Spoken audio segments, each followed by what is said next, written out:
ल हिँड्यो है गाइस गए।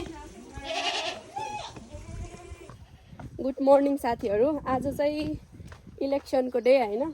आज चाहिँ देशमा केही होला कि केही परिवर्तन होला कि भनेर चाहिँ देशले मुहार फेर्ने दिन है विशेष गरेर होइन। अब आजको डेमा चाहिँ एकदमै इम्पोर्टेन्ट डे हो। यसलाई चाहिँ अलिकति सदुपयोग गरौँ यो दिनलाई होइन।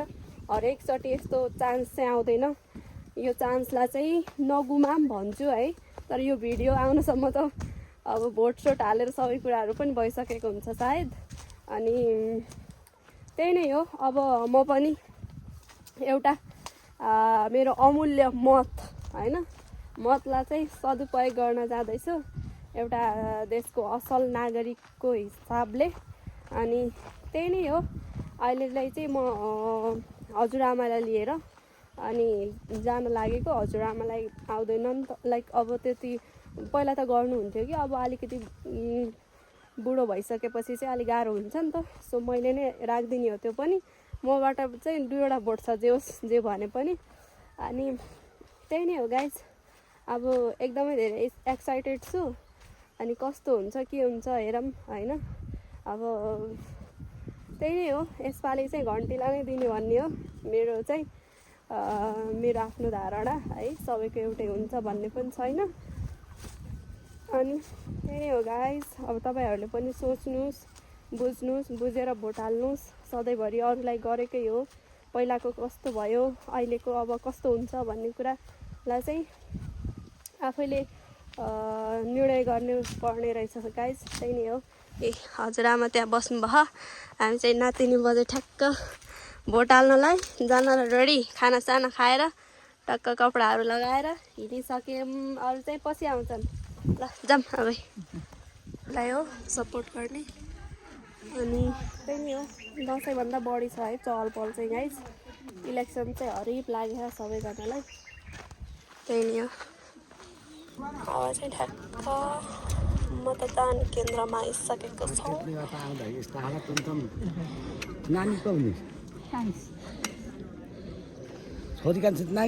हजुर नमस्ते। नातिनी उसकी पदम की कान्छी। पुरै चहल पहल चाहिँ खतरा छ गाइस। यस्तो छ। एकचोटि चाहिँ भोट हालेर आइसक्यो है। अब फेरि अर्को पटक जाने हो। चहल पहल चाहिँ हरिफ छ। यति धेरै लाइन छ।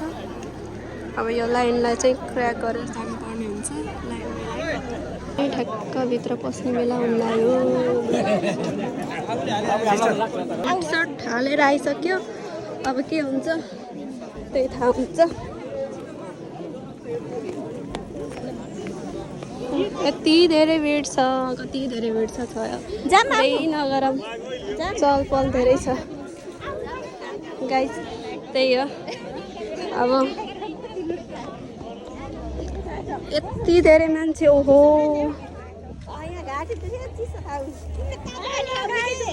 ल तपाईँले भोट हाल्न होला के आउन कस्तो लाग्यो त? पहिलो भोट नयाँ गाउँ। कसलाई हाल्न कसलाई राख्न? पहिलोचोटि राख्दा कस्तो फिल भयो?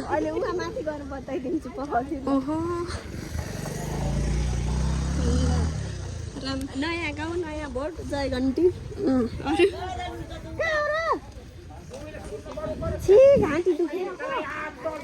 गाडीहरू चाहिँ पुरै पार्किङमा छ। लाने ल्याउने सुविधा पनि छ है हाम्रोमा चाहिँ। अब हामी त जेन्जी हामीलाई बाल होइन, हामी त हिँड्दिने हो।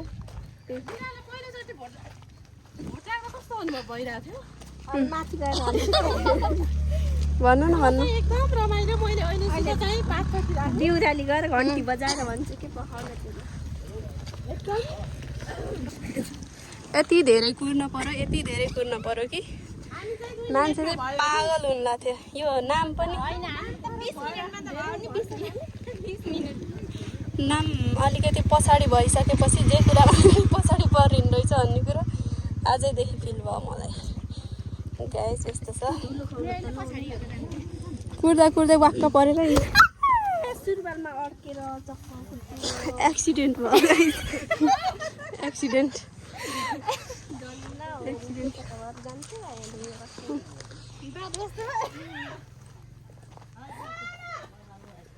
यो चाहिँ आफैले किनेर खाएको है, कोही पार्टीले पाएको होइन फेरि।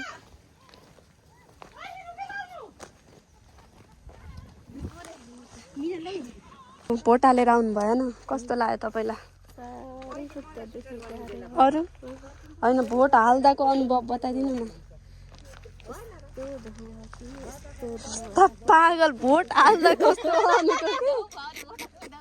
ल आन्टी, आन्टीले भन्नु त। आन्टी कस्तो लाग्यो तपाईँले भन्नु त?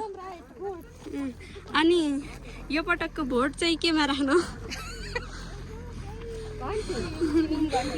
घन्टी हो।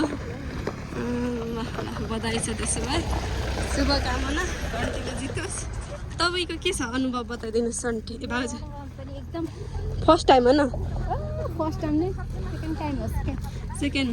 अनि के छ यसपालि? हाल्दिएर भए पनि पहिला अनुभव गरिराखेँ नि त, त्यही भएर। अनि कस्तो अनुभव? केमा हाल्नु? अब के छ तपाईँको? त्यही त हो, यस्तो घन्टी। अब तपाईँको सुनाइदिनु। म त एकदम ह्याप्पी। हो, फर्स्ट टाइम हो न? ल, नयाँ गाउँमा, नयाँ ठाउँमा नयाँ भोट, जय घन्टी। जय घन्टी हो। अबको जस चुनाव यो भइसकेपछि चाहिँ हाम्रो यो ठाउँ गाउँ कस्तो भइदियो हुन्थ्यो जस्तो लाग्छ तपाईँको उसमा भन्नु नि त। के का लागि चाहिँ भोट हाल्नु? सधैँ त्यही पहिलाको जस्तै हुन्छ होला भनेर हाल्नु कि विकास होस्, बाटोहरू कस्तो छ, बाटोको हालत पहिला, बाटो अनि स्वास्थ्य र शिक्षाको भनौँ, हाम्रा छोराछोरीहरूले हामीले जस्तो दुःख नपाउन्, अनि स्वास्थ्य, स्वस्थ जीवन, बिरामी हुँदा छिटै के अरे उपचार पाइयोस् भन्ने यिनी सबै कुराहरूलाई ध्यानमा राखेर चाहिँ हामीले यसको मतलब चाहिँ सरकारी सेवाको लागि चाहिँ हामीले छिटै शिक्षा अनि के भन्छ अरू, यो सरकारी कामहरूको लागि चाहिँ ढिला सुस्ती नहोस् होइन, बेरोजगारीहरूलाई रोजगार मिलोस्, सानोतिनो भए पनि आफ्नो योग्यता क्षमता अनुसारको जागिर मिलोस्, बस्न नपरोस्, सानोतिनो भए पनि कामहरू पाइयोस्, त्यही नै भन्न चाहन्छु। ल विकास होस्, राम्रो होस्, देश बनाऊ। ल, अबको सरकारले जे होस् यो कुराहरू चाहिँ ध्यान आकर्षण गरिदिनु पर्यो। यदि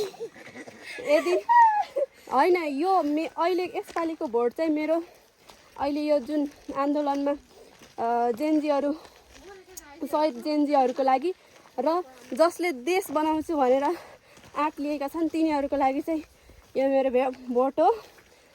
भोट मताधिकार जे भने एउटै हो। अनि पहिलो भोट होस्, खेर नजाओस् होइन, जे होस् देशमा विकास होस्। त्यही नै हो गाइस, तपाईँहरूले केमा राख्नुभयो र अब आउने पुस्तामा र अब हाम्रो देश कस्तो भइदियो हुन्थ्यो जस्तो लाग्छ। तपाईँहरूको पनि धारणा विचारलाई चाहिँ कमेन्ट गरिदिनु होला। त्यही नै हो, बाई बाई। झन्डा फरफरै फेरि त्यहाँ एमालेको रहेछ यो पनि, सरी काङ्ग्रेसको हो न, काङ्ग्रेसको झन्डा त्यता रहेछ। माओवादीको खोइ त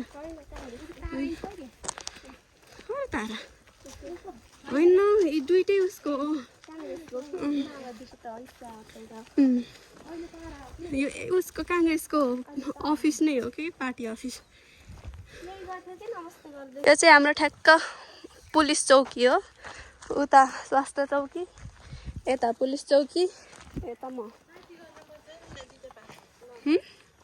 घन्टीले जित्यो भने त पार्टी हो सिधै फेरि। अन्त बाजा बजार नाच्नु अन्त। तर हेरौँ अब कहिलेसम्म भ्याइन्छ भोट गरेर, भोलि हेर्न। अब त पुरै अपडेट पुरै अनलाइनमा बसै गर्नुपर्छ, कति लिएर के लिएर भनेर। हाम्रो स्वास्थ्य चाहिँ होइन, पुलिस चौकी चाहिँ यस्तो छ।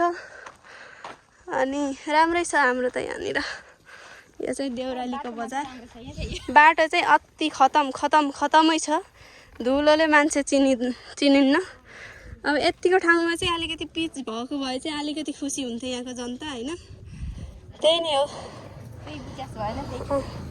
विकास चाहिँ हुनु पर्यो त्यति यस्तो धुलो उडाइदिन्छन् के गर्ने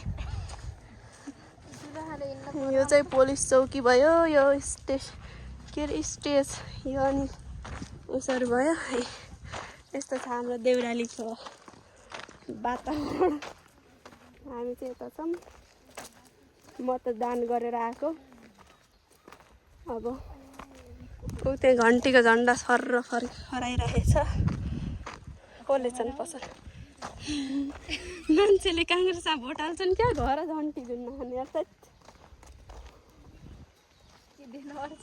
के भोट पनि हाल्यो होइन ल ए भोट हालेको के भन्छ प्रमाण अनि एउटा मात्र होइन मैले दुई ठाउँमा भोट हालेँ एउटा चाहिँ यता छ एउटा यता छ अनि एउटा चाहिँ मेरै साइडबाट भइहाल्यो एउटा चाहिँ मेरो हजुरआमाको साइडबाट उहाँले राख्न सक्नुहुन्न नि त सो मैले नै राखेको यो पटकको भोट चाहिँ देश बनाउनेहरूको लागि प्लस यो जेनजी प्रोटेस्टमा जो सहिद हुनुभएको थियो उहाँहरूले मागेको इच्छा त्यो उसको लागि चाहिँ गरेको अनि त्यही नै हो गाइज अब राम्रोले जितोस् होइन होप फर द बेस्ट के हुन्छ अब तपाईँहरूको क्षेत्रमा कसले जित्छ के हुन्छ कमेन्ट गर्न नबिर्सिनु होला अनि भिडियोलाई अन्त्यसम्म हेरिदिनु भएकोमा धेरै धेरै धन्यवाद bye bye see you in the next blog